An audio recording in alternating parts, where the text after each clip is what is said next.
Will you need to work until the day you die? That's a question that will be asked at the Living Wage Conference in the Netherlands on May 23rd. And it's a really important question to ask, especially when you're talking about the impact of living wage and what it does to our global economy. Now, as you guys know, in the United States, there's been this huge debate between minimum wage and living wage. But this is an issue that impacts so many other countries. So many other employees abroad are being underpaid for their work. You can look at Bangladesh, you can look at China, you can look at India, and you see similar issues across the board. Now, if you focus specifically here in the United States, you can look back to the State of the Union address that President Barack Obama gave. During that address, he did talk about what is going on right now with our middle class. Right now, people are simply not making enough money to work. They're working full time, but they still need to rely on public assistance just to make ends meet. In fact, our president asked for a minimum wage increase from $7.25 an hour to $10.10 an hour.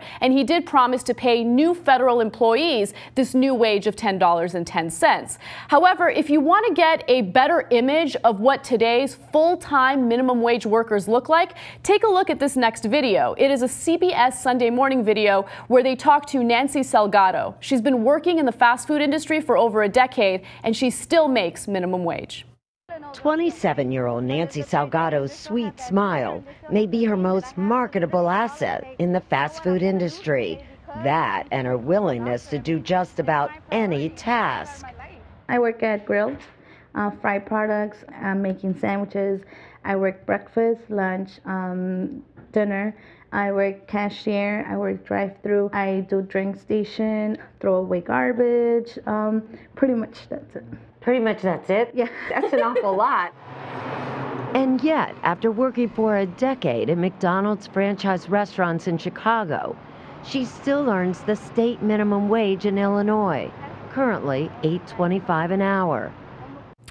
Now, it's important to keep in mind that minimum wage earners in this country barely make enough to get by. In fact, they usually have an annual income of about $15,000. When you consider that 25% of minimum wage earners have children, it's hard to believe that they can even live on that kind of pay. But again, this is an issue that the fast food companies continue to fight against, even though these workers are sharing very real stories about their struggles. Now, there have been a number of protests here in the United States. Fast food workers have gotten together demanding at least $15 an hour, showing that, hey, you know what? $15 an hour is a living wage as opposed to the minimum wage. But you know what? These companies refuse to listen to their pleas. In fact, they say, you know what? This is going to impact our businesses so negatively. We're going to lose profits, and as a result, we just cannot do it. But let's quickly look at the numbers. If you look at 2012 and you look at the two biggest welfare queens of our country, Walmart and McDonald's, you'll notice that Walmart had a $15.7 billion profit in 2012, and McDonald's had a $5 billion profit in 2012. So they certainly can afford to increase the wages that they're giving to their employees. And when I call them welfare queens, I say that because the majority of their employees have to rely on public assistance just to get by. They're that underpaid. Let me cite some evidence. So Bloomberg talked about this a little bit, and first they talked about McDonald's. According to Bloomberg, American fast food workers receive more than $7 billion in public assistance. As it turns out, McDonald's has a MIC resource line that helps employees and their families enroll in various state and local assistance programs. So McDonald's knows they're underpaying their employees, and as a result, they're helping these employees to sign up for public assistance. That means that the American people have to pay for these companies. We have to subsidize their workers, and that's absolutely sick. That shouldn't be happening when people are working full time. Now let's go to Walmart. According to Bloomberg again, according to Florida Congressman Alan Grayson, in many states, Walmart employees are the largest group of Medicaid recipients. They are also the single biggest group of fast food recipients. Walmart's associates are paid so little, according to Grayson, that they receive $1,000 on average in public assistance. These amount to massive taxpayer subsidies for private companies.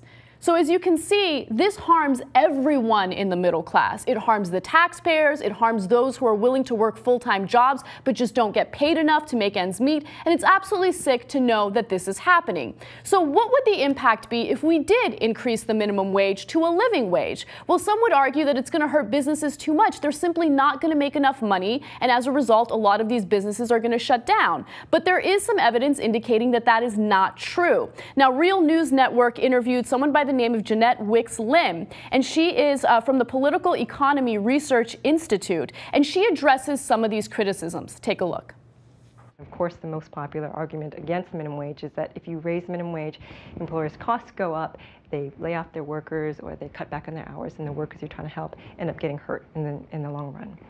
So we took this argument seriously, and we have at Perry and other places have done a multitude of studies to see, well, when the minimum wage goes up, what actually happens. And what we often find is that when the minimum wage goes up, that the cost increase that businesses actually experience is relatively modest compared to their capacity to cover these costs. And we quantify this. So, for example, something like the citywide minimum wage increase in Santa Fe that was being considered in the early 2000s, they considered a minimum wage hike up on the order of 65%. Now, that actually translated to a cost increase for restaurants in that area, in the types of businesses that would be most affected by this increase, on the order of 3 to 4% of their sales revenue. So, if you want to think about it in very practical terms, restaurants would basically have to raise their prices by 3 or 4% in order to fully cover the cost of this minimum wage increase. So, as a restaurant patron, you'd be seeing something like a $20 meal go up to $20.60.